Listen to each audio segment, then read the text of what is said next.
Selama perjalanan menuju ke Jabal Kat, ke tempat Sunan Kalijogo, itu nggak semudah yang dia kira. Banyak halangan di situ, banyak rintangan dan halangan yang harus beliau hadapi. Sunan Kalijogo cuma bilang gini, ya boleh, tapi harus dengan 4 syarat. Apa itu Kanjeng Sunan?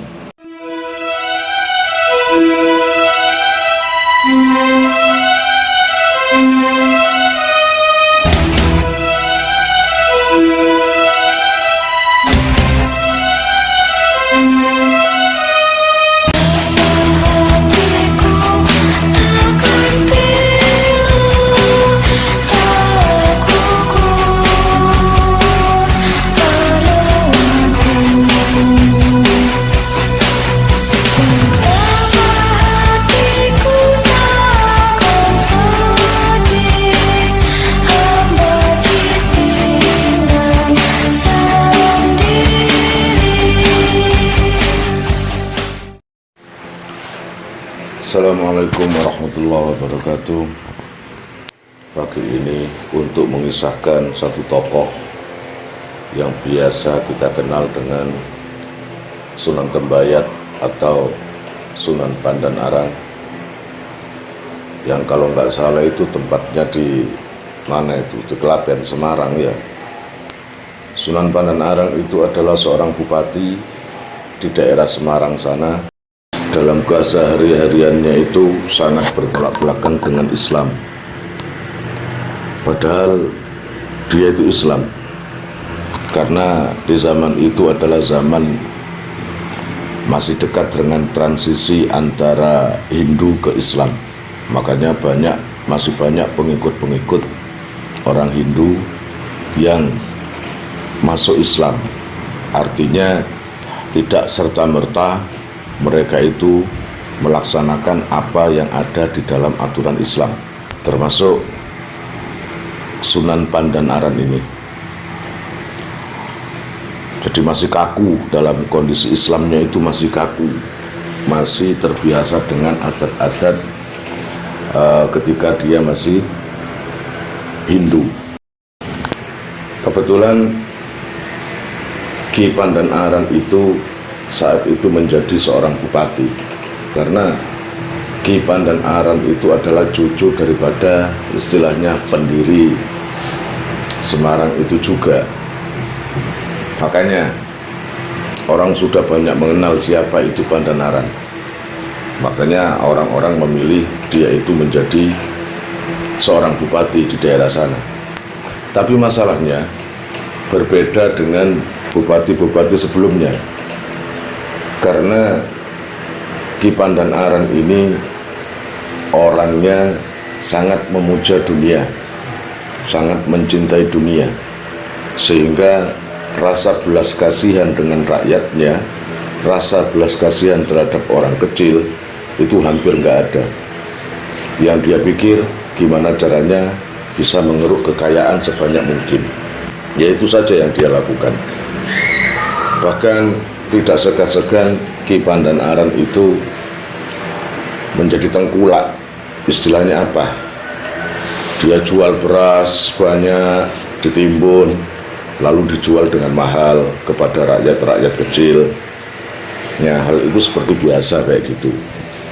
Makanya akhirnya orang-orang atau rakyat-rakyat kecil itu semakin keberatan saat dipimpin oleh Ki Pandan Arang itu. Banyak orang menangis tapi nggak dihiraukan. Banyak orang miskin juga tapi nggak dihiraukan juga. Karena ya hati Ki Pandan Arang itu sudah tertutup dengan duniawi. Jadi jangan salah kalau seumpamanya harga beras yang biasanya kalau jual di lainnya cuma 10.000, kalau di Pandan Arang bisa menjadi 20.000 sampai 30.000. Gimana nggak beli? Lawang beras-beras itu sudah ditebas semua, sudah dibeli semua. Jadi istilahnya para rakyat kecil itu terpaksa membeli karena tukang jual berasnya itu nggak ada lagi kalau bukan Ki Pandan Arang itu. Banyak yang mengeluh banyak yang melapor. Saat itu daerah Semarang, Pandan Aran itu di bawah kepemimpinan Sultan Demak.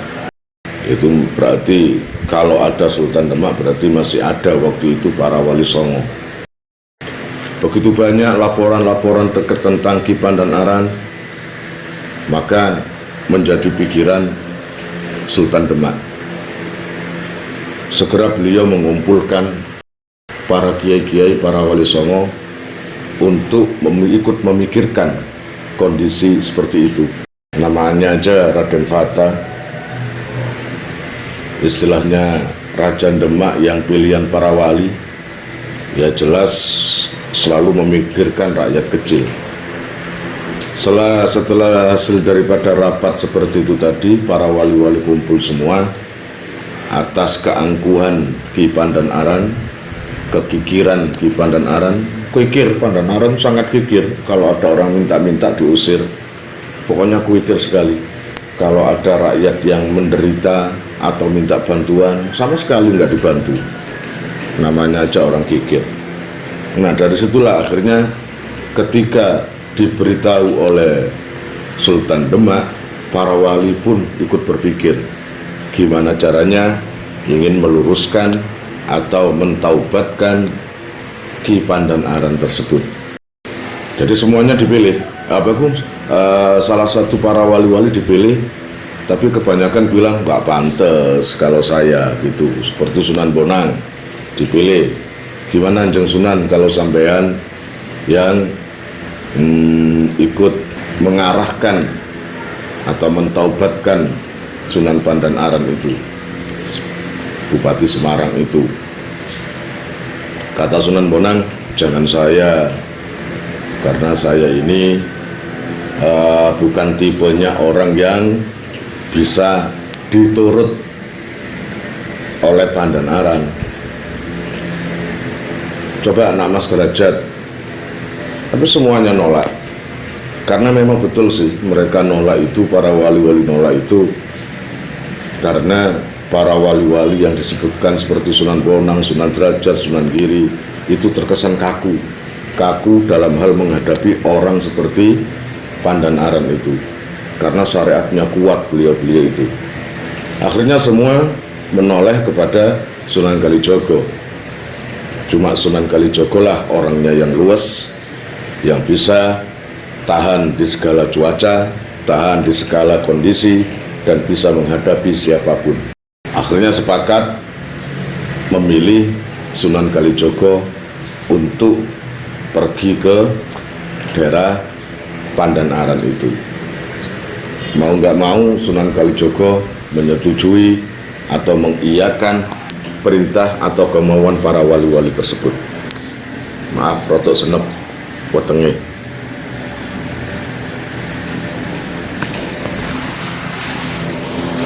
Akhirnya tanpa berpikir panjang dan tanpa waktu lama-lama, Sunan Kalijogo pergi ke Pandan Aran untuk menemui Ki Pandan Aran, bupati tadi.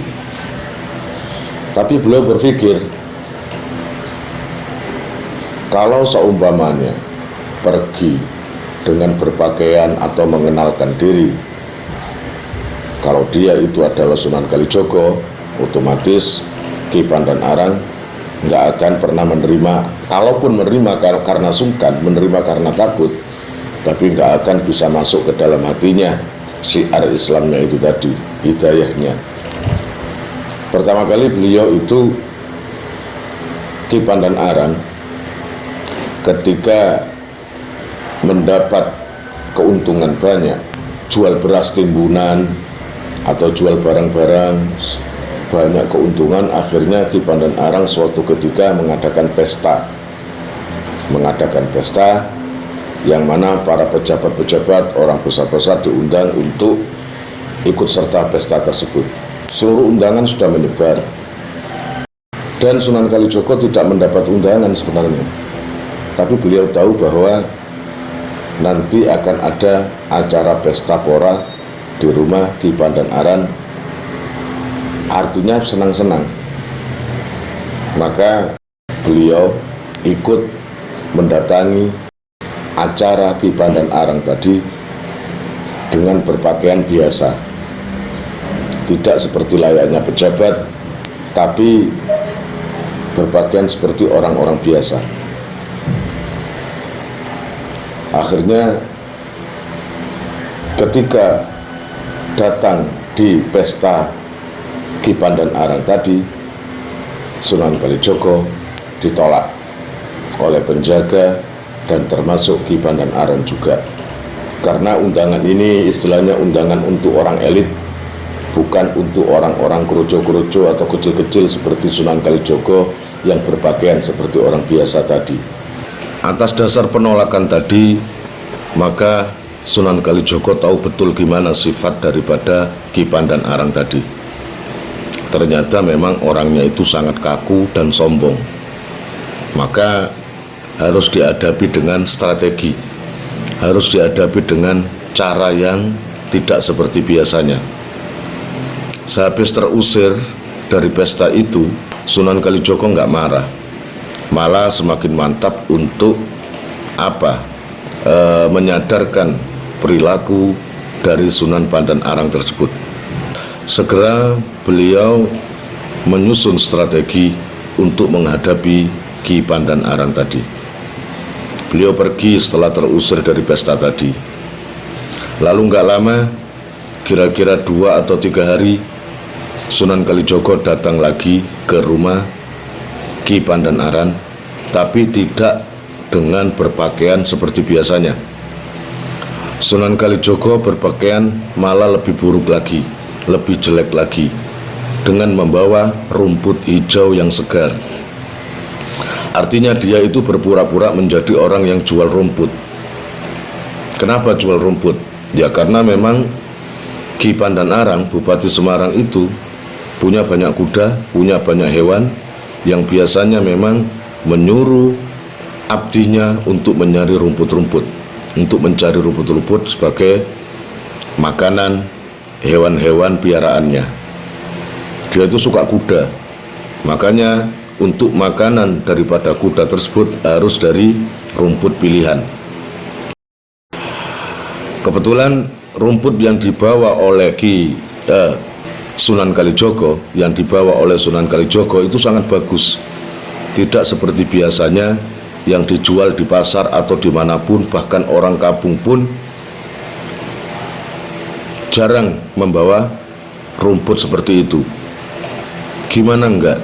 Karena rumput itu diambil oleh Sunan Kalijogo dari puncak atau lereng Gunung Jabal Kat, yang jaraknya agak jauh juga.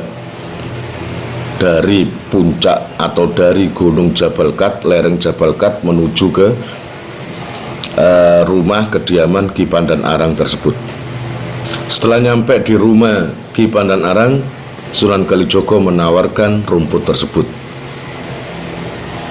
Sangat senang itu si Pandan-Arang melihat rumput hijau yang bagus, segar seperti itu.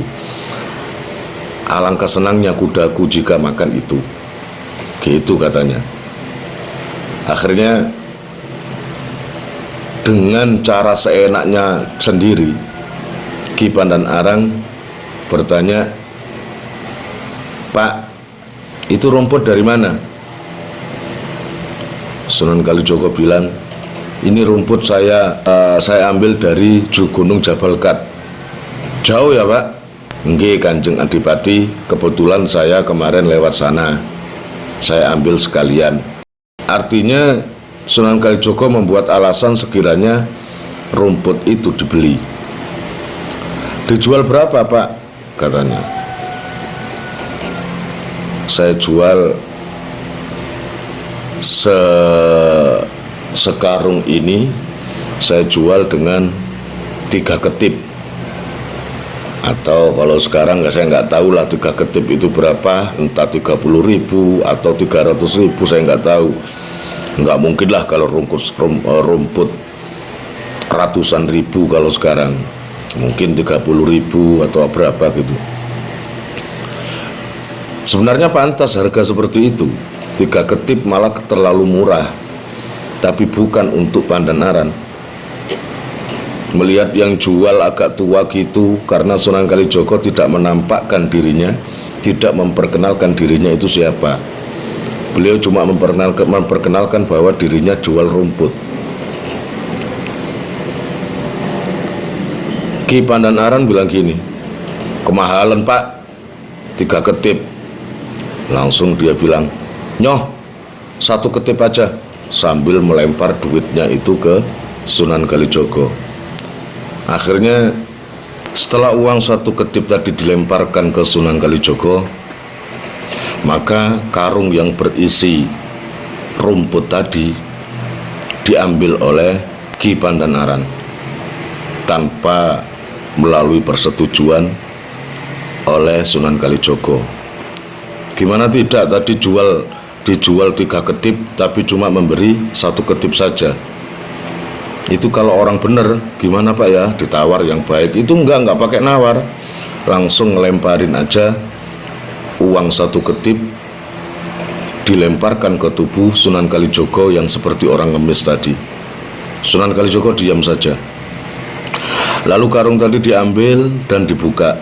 Memang betul isinya itu adalah rumput yang segar. Ada gendelan gitu, satu ikat gitu loh, ada 1 ikat. Dan ketika karung tadi dibuka, di dalamnya ada rumput, ternyata di dalam itu ada 1 kantong. 1 kantong berisikan emas penuh. Jadi 1 kantong segini gitu, isinya emas penuh. Ketika melihat emas tersebut, Ki Pandanaran nggak bertanya dengan penjual atau Sunan Kalijogo tadi. Kalau orang benar kan mestinya, lah ini bungkusan punyaan siapa? Ini emas milik siapa? Mestinya begitu. Tapi bukan, untuk Ki Pandanaran emas itu malah disembunyikan, tidak diberitahukan ke Sunan Kalijogo. Nggak ngurus. Ya sudah, kamu sana. Sambil senyum karena mendapatkan emas banyak. Senyum. Akhirnya Sunan Kalijogo diusir lagi dengan kasar. Akhirnya Sunan Kalijogo berdiri dan pergi. Lah, sedang Ki Pandanaran seneng dapat emas begitu banyak gitu. Ya, istrinya juga dikasih tahu kalau dia dapat rezeki katanya. Dari emas yang banyak tadi yang ada di kantong tadi, dibelikan macam-macam oleh Ki Pandanaran. Bahkan berpesta-pesta pora. Di dalam pesta pora itu Sunan Kalijogo juga datang lagi, tapi nggak mengenali Ki Pandanaran bahwa Sunan Kalijogo yang datang ke pesta itu adalah orang yang tadi atau kemarin bawa rumput itu, yang bawa ada emasnya itu. Sejak peristiwa itu sama sekali tidak berhasil Sunan Kalijogo, malah menambah rasa cinta Ki Pandanaran kepada duniawi. Sunan Kalijogo berpikir, caraku pertama gagal, malah membuat Ki Pandanaran semakin mencintai duniawi. Aku harus datang ke sana lagi, gitu katanya. Kalau yang pertama tadi, Sunan Kalijogo datang dengan berpura-pura menjadi tukang jual rumput. Maka untuk yang kedua kali ini, Sunan Kalijogo datang tidak sebagai siapa-siapa, tapi sebagai seorang pengemis. Sunan Kalijogo datang ke tempat Ki Pandanaran sebagai seorang pengemis. Saat itu memang Ki Pandanaran berikut istrinya dan abdinya berada di luar rumah. Rumahnya itu gede, kayak rumah orang gedongan gitu.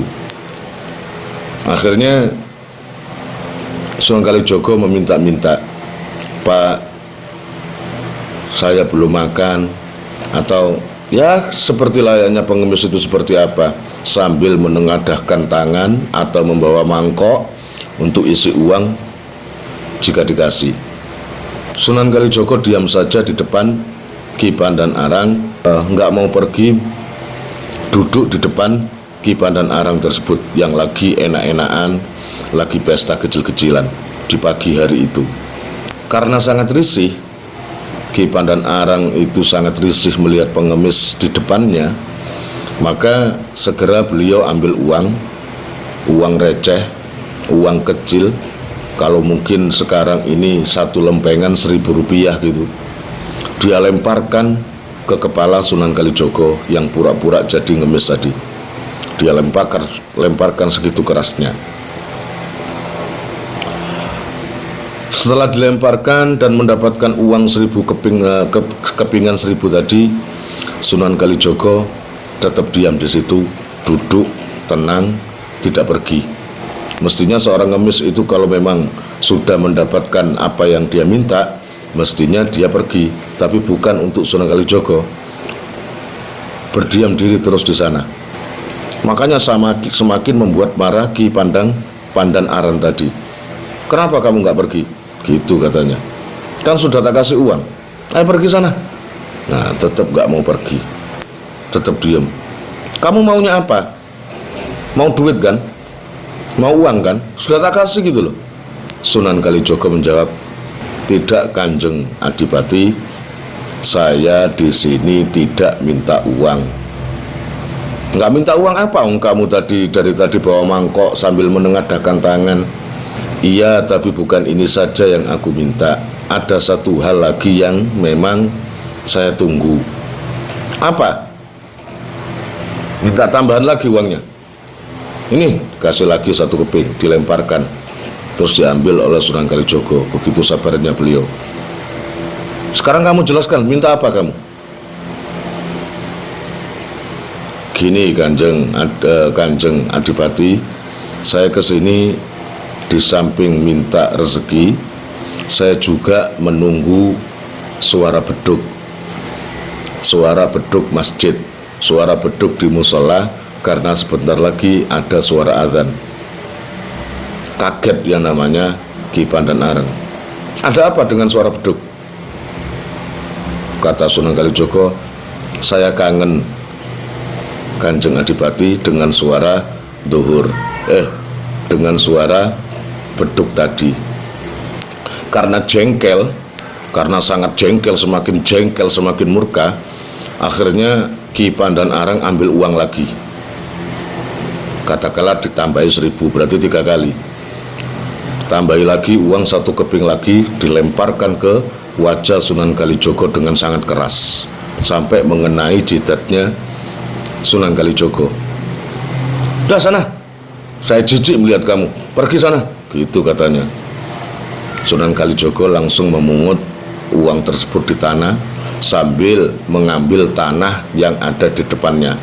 Jadi uang itu dia ambil, kemudian bersamaan dengan mengambil 1 genggam tanah. Lalu 1 genggam tanah tadi balik dilemparkan ke Ki Pandanarang oleh Sunan Kalijogo. Jadi gini, di dalam begini, langsung lempar, itu dilemparkan ke Ki Pandanarang. Otomatis Ki Pandanarang kaget.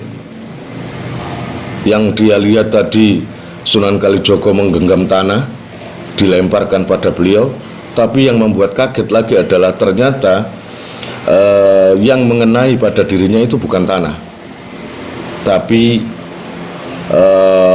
berupa emas.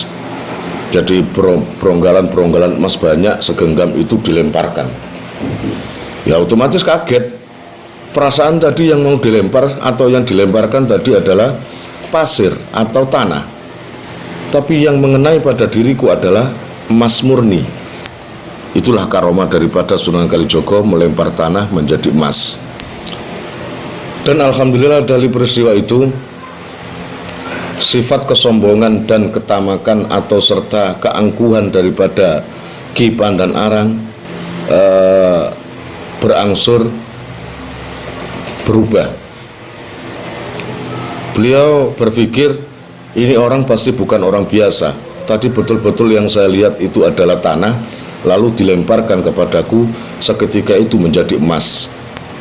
Kalau dulu kalau lihat emas, Masya Allah, gayap istilah anak coro Jawa gitu loh. Ibaratnya kucing lihat tongkol, ya langsung aja gitu. Maaf saya posisi seperti ini biar santai, nggak ada masalah kan. Nah dari peristiwa itu akhirnya Sunan Ki Pandanarang baru mengerti, ini orang bukan orang biasa ini pasti ada maksud tertentu gitu, ada maksud tertentu mengenai diri saya.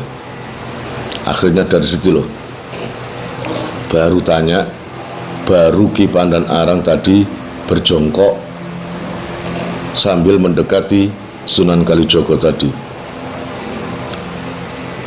Maaf, panjenengan ini siapa? Yang tadinya bentak-bentak, ngusir-ngusir, melempar-lempar uang, sekarang sudah lemah lembut, halus. Panjenengan ini siapa? Kata Sunan Kalijogo ketika itu wajahnya masih ditutup oleh topi gitu, oleh caping istilahnya. Beliau bilang, sampean kenal dengan saya? Iya, siapa? Kemudian dibuka, saya ini Raden Syahid, saya yang biasa disebut Sunan Kalijogo. Kaget yang namanya Ki Pandanarang tadi. Ya Allah, panjenengan Sunan Kalijogo toh, saya minta maaf sekali, betul-betul minta maaf. Saya nggak tahu dari awal. Sampean sudah berapa kali di sini? Lah kemarin yang jual rumput itu juga saya. Ya Allah, itu panjenengan toh, saya nggak tahu itu. Gitu katanya. Akhirnya Ki Pandanarang tadi berniat ingin menjadi muridnya Sunan Kalijogo. Sunan Kalijogo waktu itu tidak langsung menerima. Kenapa sampean, Kang Adipati, kok tiba-tiba ingin ikut saya? Nggih Kanjeng Sunan, saya ingin merubah diri.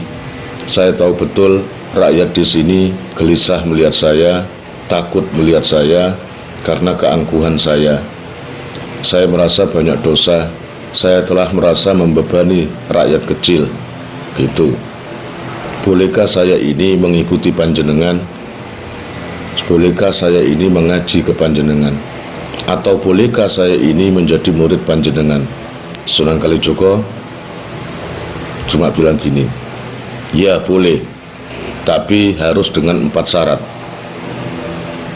Apa itu Kanjeng Sunan? Sampean harus berjanji ketika menjadi murid saya, sampean harus istiqomah sholatnya. Lalu dilanjut dengan mensiarkan agama Islam pada orang-orang lain di sekitar daerah Pandanarang ini. Sampean gimana? Keberatan atau tidak? Oh tidak Kanjeng Sunan, insya Allah. Memang saya ini sudah lama tidak sholat. Memang saya ini sudah lupa dengan sholat. Iya Kanjeng Sunan Kalijogo, saya akan sholat. Gitu katanya. Ini maaf, berkisahnya sendirian, di ruang sendirian, jadi gak pakai bercanda seperti ngaji umum gitu. Tapi semoga kalian menikmati. Untuk syarat yang kedua, oh ya, sampean sudah subscribe belum? Kalau belum subscribe sekarang ya. Ini contohnya, subscribe seperti ini. Nah, ini subscribe. Nah, sudah, kalau subscribe maka muncul tanda lonceng. Nah, ini klik juga.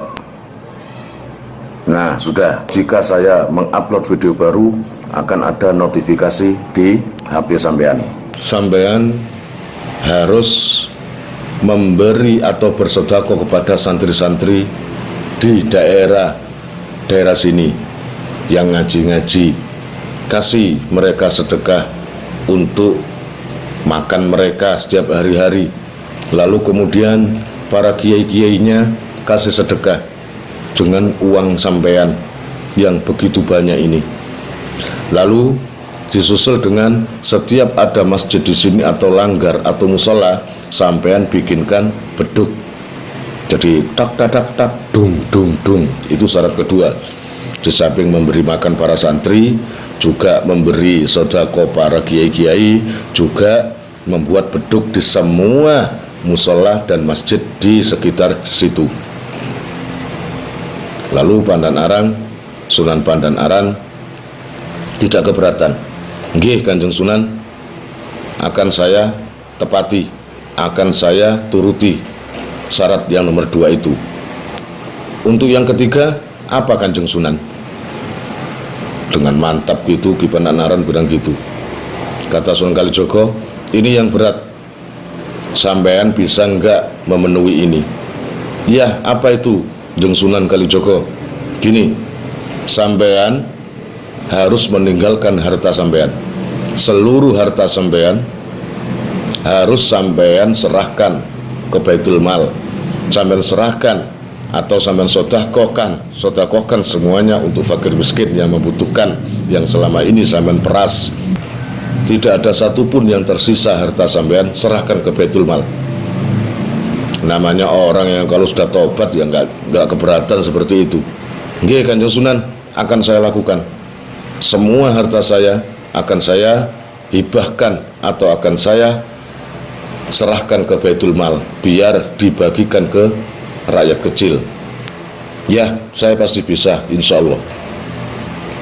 Terus yang terakhir, yang keempat, apa Kanjeng Sunan?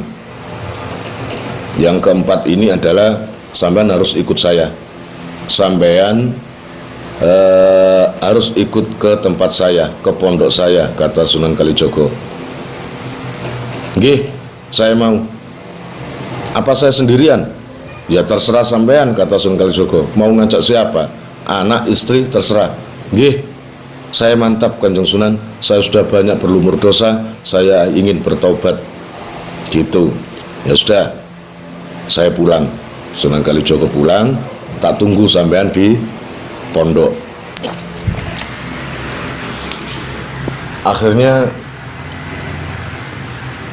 setelah Sunan Kalijogo pulang, Ki Pandan-aran mempersif saya kok maaf ya, saya kok selalu salah menyebutkan Ki Pandan-aran dengan Ki Pandan-arang. Tapi mohon dimaklum aja gitu, karena lesan-lesannya biasanya seperti itu. Akhirnya Ki Pandan-aran berniat memberitahukan pada istrinya akan maksud atau tujuannya untuk apa? Mengikuti Sunan Kalijogo atau mondok di sana.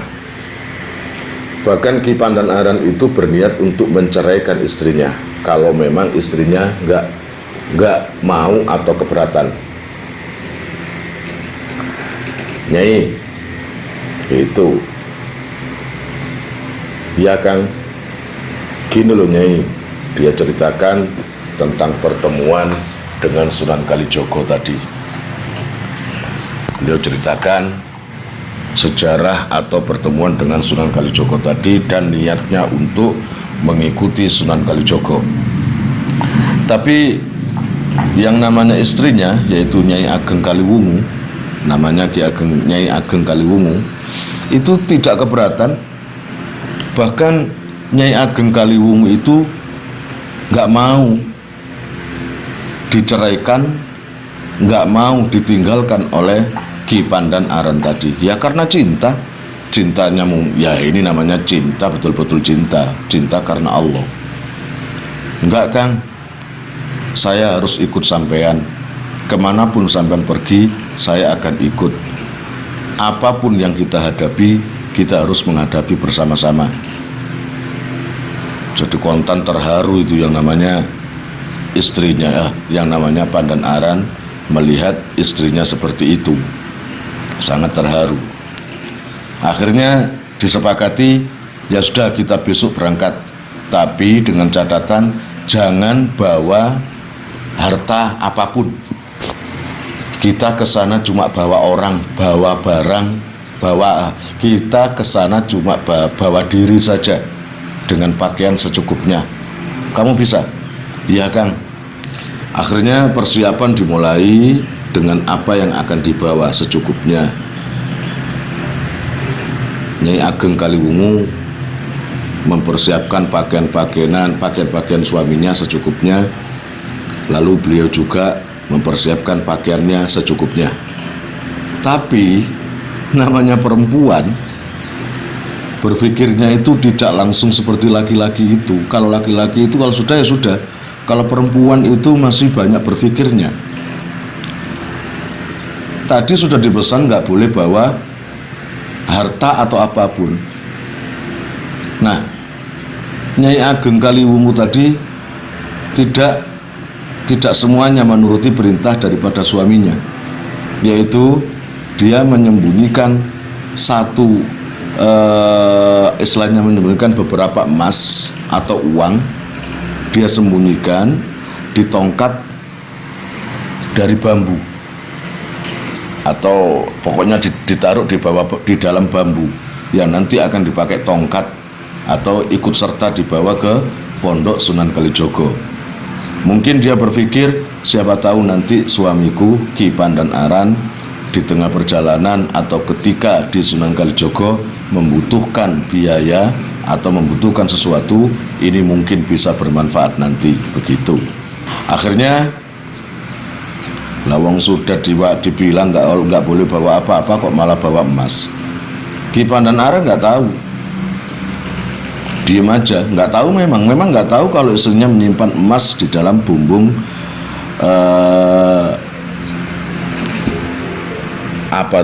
bumbung bambu tadi.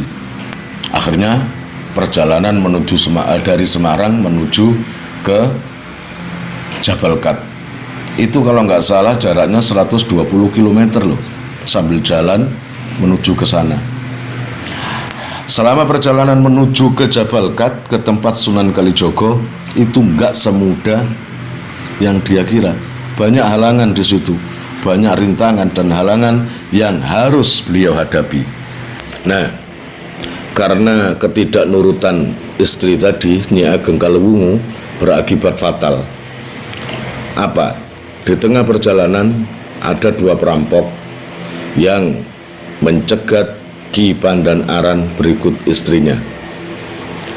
Rampok itu semestinya seperti rampok seperti biasa itu, yaitu mengambil uang dan ingin merampok harta orang yang akan dirampok. Ketika rampok tadi memberhentikan perjalanan Ki Pandan-aran dengan istrinya dengan menggunakan golok, istrinya jerit-jerit, takut. Sedangkan Ki Pandan-aran tenang saja. Gitu. Serahkan uangmu. Kamu bawa apa? Serahkan uangmu. Ki Pandan-aran bilang, kamu mau ngerampok saya ini mau apa? Saya mau uang. Saya mau emas. Kata Ki Pandan-aran, oh gitu. Ya sudah, itu loh di istri saya. Di dalam bambu itu ada emas, ada uang di situ. Ambil saja. Kaget istrinya. Padahal sang istri tadi, Nyai Kaliwungu tadi, sama sekali tidak memberitahukan, atau ketika memasukkan emas itu suami nggak tahu. Itu salah satu karomah dari Ki Pandan-aran, walaupun sesuatu yang disembunyikan darinya beliau tahu. Itu ya sudah, itu sampean ambil emas yang ada di dalam bambu itu. Memang betul, ketika bambu itu direbut oleh perampok itu namanya Ki Sambang Dalan namanya, dengan temannya. Itu betul, ketika bambu itu dipecah ternyata memang ada emasnya. Seneng. Ya udah, kata Ki Pandan-aran, ya udah itu saja, sampean ambil, sampean nikmati, insya Allah cukup memenuhi kebutuhan sampean, kata siapa itu, Ki Pandan-aran tadi. Namanya perampok, namanya orang kalau sudah cinta duniawi, dikasih satu minta dua, dikasih dua minta tiga, dikasih tiga minta empat, seterusnya. Sama dengan perampok Ki Sambang Dalan ini. Wong sudah dapat emas di dalam bambu, ya, dari istrinya Ki Pandan-aran, Nyai Ageng Kaliwungu tadi, tamak. Ki Sambang Dalan perampok dengan temannya tadi mengira masih ada harta atau emas yang masih disembunyikan oleh istri Kiai Pandan-aran tadi. Pasti ada lagi. Di mana lagi? Kata istri Ki Pandan-aran, Nyai Ageng Kaliwungu, Nyai Kaliwungu, ya udah ini aja, nggak ada lagi. Enggak, pasti ada. pasti ada, direbut sambil menggeledah Nyai Kaliwungu tadi. Melihat perampok yang tamak seperti itu, sudah dapat kok masih mencari lagi. Yang namanya Ki Pandanaran tadi melihat perilaku perampok Ki Sambangdalan tadi, menggerutu bilang begini, sampean niku wong wis salah kok tega. Gitu, sampean itu sudah salah, tegaan gitu. Makanya kelak tempat itu tempat dirampoknya Ki Pandanaran dan Nyai Ageng Kaliwungu dirampok, tempat itu sampai sekarang dinamakan Salah Tego. Dulu itu Salah Tego, Salah Tego, artinya sudah salah tega, tapi sekarang menjadi Salatiga atau Solotigo. Kalau orang di mana itu menyebut Salatiga. Maaf kalau saya menyebut daerahnya salah atau cara penyebutannya salah. Setelah bilang gitu, wong salah kok tegan gitu, tadi menjadi Salatiga itu. Akhirnya yang namanya Ki Sambangdalan tadi masih terus menggeledah Nyai Ageng Kaliwungu untuk mencari barangkali ada emas lagi yang masih disimpan. Spontan yang namanya Kiai Pandanaran marah sambil bilang, wis to, ojo koyo wedhus ngono to, gitu. Sudahlah, jangan kayak domba gitu, teriak terus gitu, jengkel. Nggak taunya dari omongan Ki Pandanaran tadi, tiba-tiba kepala atau wajah dari Ki Sambangdalan tadi berubah menjadi kambing, terlihat oleh temannya berubah menjadi kambing. Ketakutan yang namanya temannya Ki Sambangdalan tadi, sehingga bergetar ya, lemes, jatuh seperti ular gitu, seperti ular, lemesnya seperti ular gitu. Karena dibilang temannya tadi seperti kambing, karena lihat temannya tadi kok kelihatan takut melihat dirinya. Ada apa saya ini? Gitu, ada apa saya ini, kata Ki Sambangdalan. Akhirnya di samping itu ada sungai. Beliau segera berkaca di air. Ternyata betul, wajah dia berubah menjadi kepala kambing. Makanya sejak itu Ki Sambangdalan sampai sekarang mendapat julukan Syekh Dumbo. Nah, lalu minta maaf sama Ki Ageng Pandanaran tadi. Setelah minta maaf, akhirnya wajahnya berubah menjadi semula. Dan Syekh Dumbo dan temannya tadi itu mau mengaji atau berniat untuk mengikuti Ki Pandanaran kemanapun beliau pergi. Enggak Kiai, saya harus ikut sampean, saya tobat. Nah ini namanya membawa orang lagi.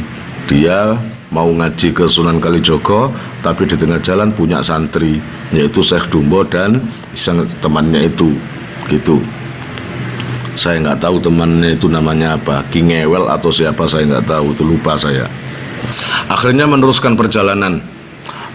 perjalanan walaupun terik panas, terus berjalan, terus jadi Ki Pandanaran dengan istrinya, lalu dengan Syekh Dumbo dan temannya, 4 orang berjalan terus menuju ke Jabal Kat. Belum sampai di sana, di tengah jalan Ki Pandanaran itu saking semangatnya, karena mungkin jaraknya sudah hampir dekat atau gimana saya nggak tahu, pokoknya karena semangatnya hatinya akan bertemu dengan sang guru Sunan Kalijogo, maka Ki Pandanaran berjalan dengan cepat. Nggak taunya saking cepatnya berjalan, istrinya ketinggalan. Gitu, istrinya ketinggalan. Yang namanya istrinya duduk di atas batu. Ya wis sono. Duduk di atas batu, piye? Gitu loh. Wong nang bojo kok lali, gitu loh. Bilang gitu. Wong ke istri kok lupa. Piye iki? Karo bojo kok lali. Nah, makanya daerah itu nantinya akan menjadi Boyolali, yang artinya kalau kata orang-orang dulu, mbok ojo lali gitu, mbok ojo lali, mbok jangan lupa gitu loh. Mbok ojo lali menjadi disingkat menjadi mbok Jolali atau Boyolali gitu, akhirnya sekarang kan menjadi Boyolali. Itu karena sejarahnya Ki Pandan-aran saking cepatnya berjalan dan melupakan istrinya ke belakang jauh. Lalu tibalah perjalanan tadi di daerah Wedi. Nah, di daerah Wedi di situ yang mengikuti Sunan Pandan-aran tadi yaitu Syekh Dumbo dan temannya disuruh, atau gini, setelah di kampung Wedi sana, daerah Wedi sana, dia bilang sama dua pengikutnya, Ki Sambang Dalan sama teman sampean dari sini jangan mengikuti saya dulu, nanti kita sama-sama lagi ketika saya akan ke Jabal Kat, ke Pondok Sunan Kalijogo. Lah saya harus kemana Kiai? Itu aja Ki Sambang Dalan, tuh sama lihat ada tempat ada gunung kecil, sampean ke sana saja. Nanti tak panggil sampean kalau sudah saatnya saya pergi ke Sunan Kalijogo, mondok di sana. Iya Kiai, gitu. Nurut. Akhirnya dua orang perampok yang tadinya merampok tadi terpisah dan menuju gunung itu. Saya nggak tahu namanya gunung apa. Nah, ketika di daerah Wedi tadi, sambil mempersiapkan diri dan akan melanjutkan perjalanan, beliau istirahat dulu. Ki Pandan-aran tadi tidak melanjutkan ke Jabal Kat atau tempat Sunan Kalijogo. Beliau bekerja di sana, bekerja sebagai kuli beras. Ada orang yang jadi juragan beras namanya Ki Slamet. Saat di daerah Wedi tadi, beliau tadi bekerja menjadi tukang beras atau ikut namanya Ki Slamet jual beli beras. Suatu hari Ki Slamet tadi menyuruh Ki Pandan-aran untuk membeli beras atau kulaan coro Jawa untuk dijual lagi oleh Ki Slamet berasnya. Kang, coba carikan beras saya di pasar dekat situ. Nanti beli ya beras gitu. Nggih, Ki Pandan-aran berangkat ke pasar dengan pakaian yang sederhana, yang tidak seperti orang kaya, dan akhirnya datang menuju ke tempat juragan beras besar. Ketika bertemu dengan juragan beras satunya, juragan beras, Ki Pandan-aran tanya, sampean jual beras ya? Karena bentuk daripada Ki Pandan-aran nggak meyakinkan, kata penjual beras tadi, nggak mungkin orang kayak gini beli beras, paling cuma tanya tok. Akhirnya nipu yang namanya juragan beras tadi. Enggak jual beras. Nah itu yang di karung itu bukan beras itu pasir. Ya sudah, Ki Pandan-aran dibohongi kayak gitu, akhirnya pergi mencari beras lain. Dan orang yang menjual beras tadi yang bilang itu pasir, tiba-tiba di tokonya ada orang yang mau beli beras. Kelihatannya yang mau beli itu orang kaya, sangat meyakinkan gitu. Akhirnya akhirnya juragan beras tadi dengan semangat memperlihatkan jenis berasnya. Ayo mari sini, tak lihatkan beras saya. Apa yang terjadi? Ternyata beras tadi menjadi pasir beneran, karena tadi habis menipu Ki Pandan-aran tadi.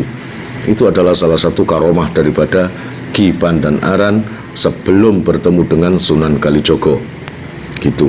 Akhirnya orang beras tadi kesana kemari mencari Ki Pandan-aran. Ketika ketemu, akhirnya suruh kembali lagi. Ya udah ke sana, makanya jangan suka nipu. Terus gimana beras saya? Dah, sekarang sudah menjadi beras lagi. Akhirnya memang betul jadi beras lagi. Jadi beras segudang gitu tadi jadi pasir semua. Dan akhirnya alhamdulillah kembali menjadi beras lagi. Saat ketika Ki Pandan-aran tadi menjadi pembantunya juragan beras, yang Ki Slamet tadi, suatu ketika istri Kiai Slamet tadi punya hajat, ingin memasak. Otomatis Ki Pandan-aran tadi ikut membantu istri majikannya ketika repot. Ki Pandan-aran tadi disuruh mencari kayu, tapi salah dengar. Bukan salah dengar, tapi kurang dengar. Itu loh. Saya nggak tahu itu namanya Ki Pandan-aran waktu itu memakai nama siapa, saya nggak tahu. Kang, ini saya mau masak, ada acara besar ini nanti, banyak undangan. Coba cari kayu, saya nanti masak di dapur. Dengarnya cuma bantu gitu aja, nggak pakai kayu. Jadi ketika semua bahan-bahan disiapkan untuk mau dimasak, mulai dari dandang, kompor, dan semuanya itu disiapkan, lalu istri juragan Ki Pandan-aran yang bernama Nyai Tasik manggil Ki Pandan-aran tadi, saya nggak tahu nyebutnya apa. Kang, ya Nyai, mana kayunya? Loh, kayu apa Nyai? Ya opo sih kamu itu? Kamu tadi kan tak bilang suruh nyari kayu. Gimana ini? Nanti undangan datang terus nggak ada yang dimakan. Ini padahal saya masak. Kamu tuh makannya kupingnya itu didengarkan. Ngapunten Nyai, maaf Nyai. Ini gimana? Nggak ada kayu sama sekali. Gitu. Ada kayu kecil gitu. Mana bisa masak, mana bisa mateng. Nyai, kata Ki Pandan-aran, kalau memang disetujui, diperbolehkan, nggak apa-apalah tangan saya ini sebagai ganti dari kayu bakar. Ah, aneh-aneh, kata Bu Nyainya gitu. Kaca Nyai Tasik tadi, aneh-aneh, jangan aneh-aneh. Enggak Nyai, memang betul. Coba sampean nyalakan kayu yang sedikit itu tadi. Ketika kayu dinyalakan, nyala sedikit. Lalu tangan Ki Pandan-aran tadi dimasukkan ke tungku tadi atau ke api tadi. Semakin besar apinya, kayak nyemprot api gitu. Makanya matangnya cepat dengan menggunakan tangan Ki Pandan-aran tadi sebagai ganti daripada kayunya. Itu karomah yang kedua yang ditunjukkan oleh Kiai Pandan-aran. Otomatis yang namanya Nyai Tasik tadi heran. Dari keheranan itulah nama Ki Pandan-aran, mulai dari pasir padi menjadi pasir, lalu sekarang tangan sebagai ganti daripada kayu. Nama Ki Pandan-aran semakin tersebar, banyak yang ingin mengaji. Salah satunya adalah Nyi Tasik tadi, yaitu istri daripada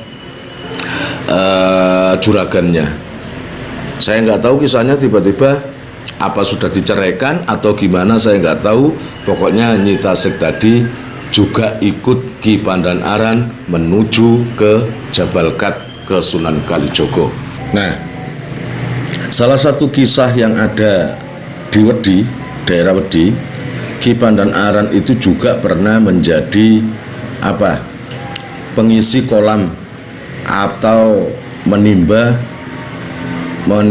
air untuk persediaan mandi orang-orang kampung di daerah Wedi sana, dengan nanti dapat bayaran. Ya otomatis untuk uangnya akan untuk dikumpulkan dan untuk biaya berangkat menuju ke Jabal Kat, karena tempatnya jauh. Jadi jangan heran kalau Ki Pandan-aran kalau suatu ketika menimba air untuk menambah biaya agar mendapat upahnya. Tapi yang aneh daripada Ki Pandan-aran yang disaksikan oleh orang banyak adalah suatu ketika beliau itu menimba air yang tempatnya jauh dari sungai menuju ke kamar mandi, itu menggunakan keranjang seperti Saridin itu. Dulu di kisah Saridin ini menggunakan keranjang. Tapi anehnya, walaupun menggunakan keranjang, tidak ada air yang keluar, tidak ada air yang menetes atau keluar dari lubang-lubang keranjang tadi. Seakan menggunakan timba yang buntu. Makanya cepat, dan hebatnya lagi cepat fullnya. Jadi kamar mandi diisi beberapa kali gitu sudah full. Padahal itu harus berulang-ulang kali. Tapi tidak selama itu Ki Pandanaran bisa menyelesaikan atau memenuhi bak mandi dari orang-orang kampung. Dan dari situlah nama Ki Pandanaran juga semakin terkenal. Nah, tiba saatnya Ki Pandanaran memantapkan diri untuk pergi ke Jabal Kat, ke tempat Sunan Kalijogo bersama dua perampok tadi. Akhirnya dua perampok yang namanya Ki Sambal Dalan atau Syekh Dumbo dengan temannya dipanggil. Kemudian bersama Nyai Tasik lagi itu juga dipanggil, bersama-sama berangkat menuju ke Jabal Kat atau Pondok Sunan Kalijogo. Lalu akhirnya bersama-sama berangkat menuju ke Jabal Kat. Dan di tengah perjalanan ada halangan lagi.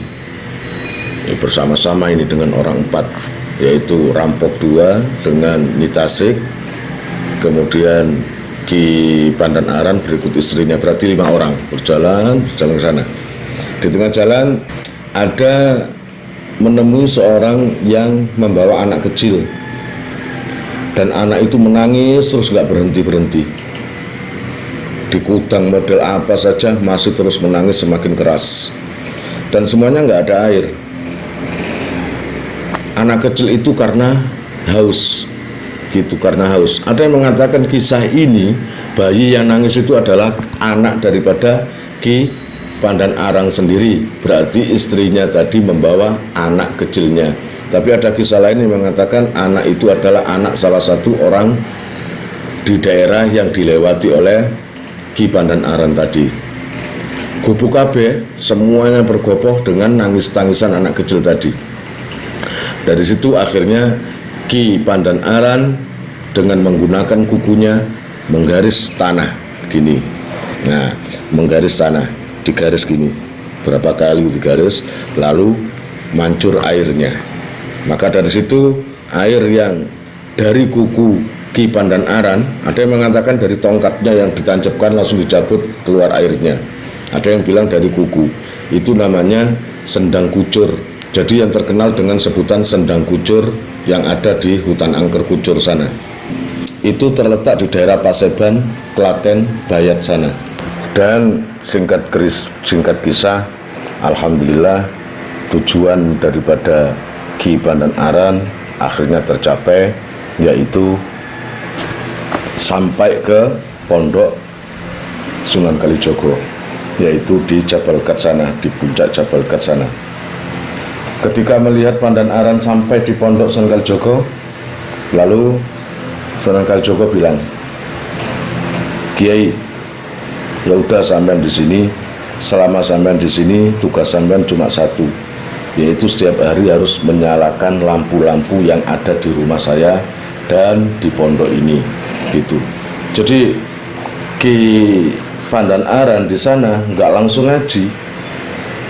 Sambil juga beliau juga menyuruh Ki Pandanaran untuk menimba air di pondok. Jadi istilahnya kata Sunan Kalijogo, "Ki Ageng, sampean selama di sini tugasnya 2, yaitu menyalakan lampu-lampu yang ada di pondok dan di rumah saya setiap hari, setiap malam, dan sehari 2 atau 3 kali atau 2 kali mengisi bak mandi para santri dan tempat saya." Sampean tahu, untuk mengisi itu harus dari tempatnya agak jauh. Tapi alhamdulillah Ki Pandanaran dengan bersabar melakukan itu sampai tahunan. Jadi nggak langsung ngaji. Itulah ketaatan dan kesabaran orang dulu.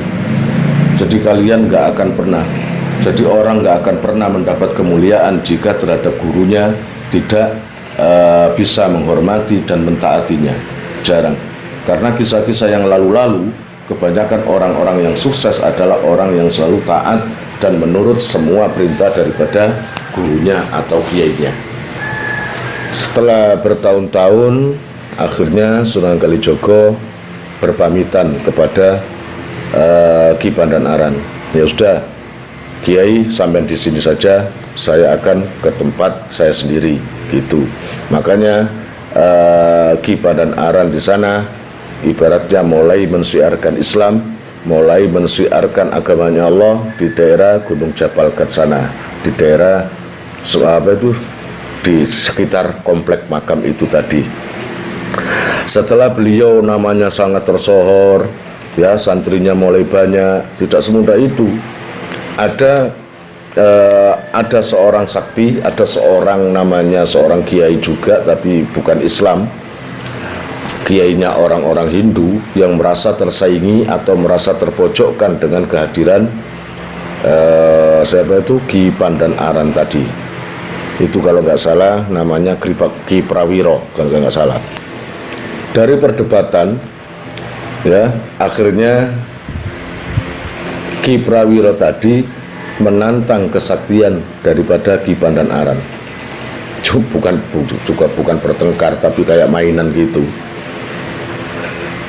Ki Prawiro bilang gini sama Ki Pandan-aran, Kiai, kalau sampean bisa mengalahkan saya dalam beberapa hal, kalau sampean yang kalah, maka sampean pergi dari sini, kata Ki Prawiro tadi.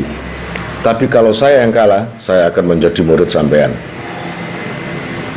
Akhirnya kata Ki Pandan-aran, iya apa? Harus mengalahkan yang bagaimana saya?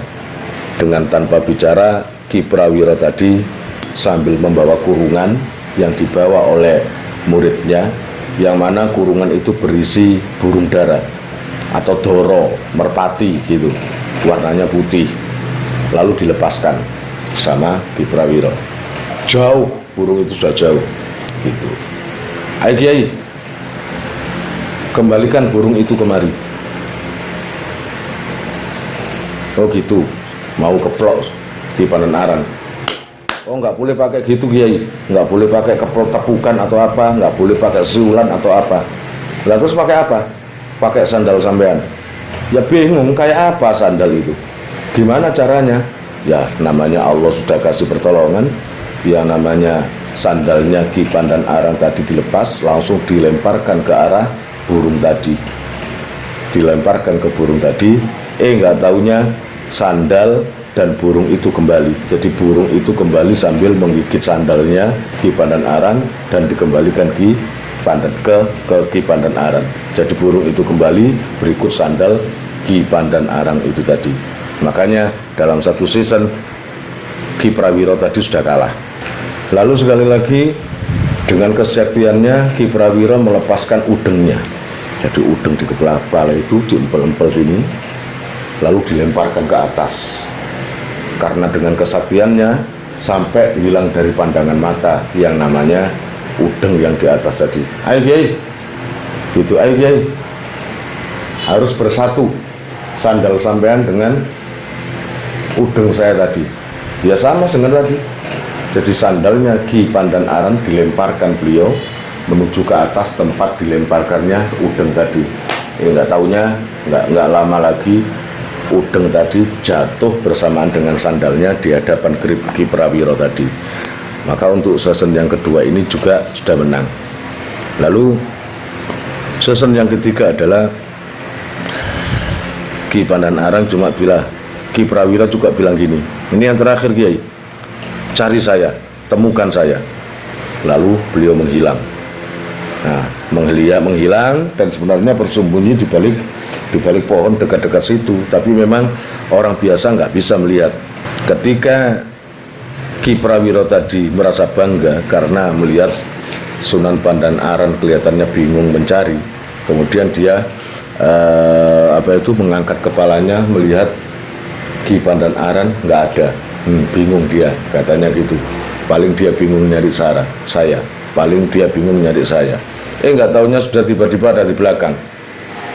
Ki Pandan-aran di belakangnya ketika dalam persembunyiannya waktu menghilang tadi.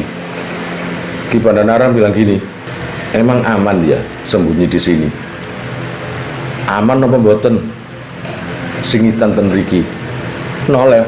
Walah, ternyata tahu juga persembunyian dia. Ya sudah Kiai, saya kalah. Gitu, saya kalah. Belum, kata Ki Pandan-aran. Belum. Terus maksudnya gimana? ganti sekarang saya yang sembunyi, kata Ki Pandanaran. Ganti saya sembunyi, coba cari ya Kiai. Ya wis, akhirnya Ki Pandanaran bersembunyi dan Ki Prawiro tadi sampai berhari-hari nggak bisa menemukan. Nah, ternyata apa? Beliau berada di sampingnya, di tempat di sampingnya Ki Prawiro tadi. Karena apa? Beliau memperlihatkan diri. Ki Prawiro tadi sudah angkat tangan. Jeng Sunan, dah saya nyerah, saya cari kemana-mana nggak tahu. Tiba-tiba di sampingnya. Lah wong saya lo di sini sejak kemarin. Ngapain sampean nyari kesana kemari? Nah, dari situlah kalah yang namanya Ki Prawiro tadi dan menjadi muridnya. Dan alhamdulillah penyebaran Islam semakin menyebar dan berbagai rintangan sudah dilalui dengan alhamdulillah dengan lancar. Dan yang terakhir ada kisah yang menarik pada diri Ki Pandanaran ini. Waktu itu Pondok Jabalkat itu ada di puncak Gunung Jabalkat itu. Dan karena istiqomahnya Kiai Pandanaran atau Sunan Pandanaran atau Sunan Tembayat ini, kalau waktu sholat beliau sendiri yang adzan. Gitu. Terkadang bukan setiap sholat, tapi beliau sendiri terkadang adzan. Ya sering juga sih beliau adzan di Pondok Jabalkat tadi itu. Allahu Akbar, Allahu Akbar.